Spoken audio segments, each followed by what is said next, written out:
Hello আসসালামু আলাইকুম প্রিয় বন্ধুরা, সবাই কেমন আছেন? দেখতেই পাচ্ছেন ছাগলের দুধ দহন করতেছি। আমরা কিন্তু ছাগলের দুধ খেতে পারি না অনেক দিন যাবৎ, কারণ বাচ্চাতে খাই। আজ 2 দিন কেন যেন বাচ্চাতে একটু কম খাচ্ছে, বাচ্চাগুলো তো অনেক বড় হয়ে গেছে, এই কারণে দুধ দোয়ালাম। সেখানে প্রায় হাফ কেজির উপরে দুধ হবে ইনশাল্লাহ। এই দুধটা ছোট বাচ্চারা খাবে। এমনও হতে পারে আমি ছাগলেরকে ফিডার দিয়ে ছাগলকেও খাওয়াই দিতে পারি, যদি মনে করি বাচ্চাদেরকে খাওয়াবো না। কারণ কি, ছাগলের দুধে যে পরিমাণ পুষ্টি, এই দুধ যদি বাচ্চাদের খাওয়ানো যায়, বিশেষ করে ছাগলের যে বাচ্চা দুইটা আছে, তাহলে দানাদার খাবার এবং ঘাসের চেয়ে পুষ্টি অনেক বেশি হবে, ছাগলের গ্রোথটা অনেক বেশি হবে। আমি কিন্তু ছাগলের জন্য অনেক পরিশ্রম করি, চেষ্টা করি।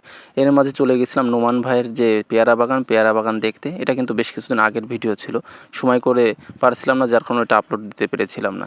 আর এখানে অনেকে আমার কাছে ছাগলের দুধ মাঝে মধ্যে চান, ভাই বাচ্চাতেই তো আসলে দুধ পায় না অনেক সময়। মাঝে মধ্যে যদি এদের একটু ভোজন বা খাবারটা ভালো হয়, তাহলে দুধের পরিমাণটা বেশি হয়। এর মাঝে কিন্তু আবার ধানটাও ভাঙিয়ে নিয়ে আসছিলাম, সেই ভিডিওটারও একটু অংশ আপনাদেরকে দেখালাম। এর মাঝে দুধ দোহানোর সময় ছাগল কিন্তু হঠাৎ লাফ দিয়ে উঠছিল। তখন এই পাত্রে কিন্তু প্রায় হাফ কেজির উপরে দুধ ছিল, পড়ে যাওয়ার সম্ভাবনা ছিল, যা আল্লাহ রহম করছিল।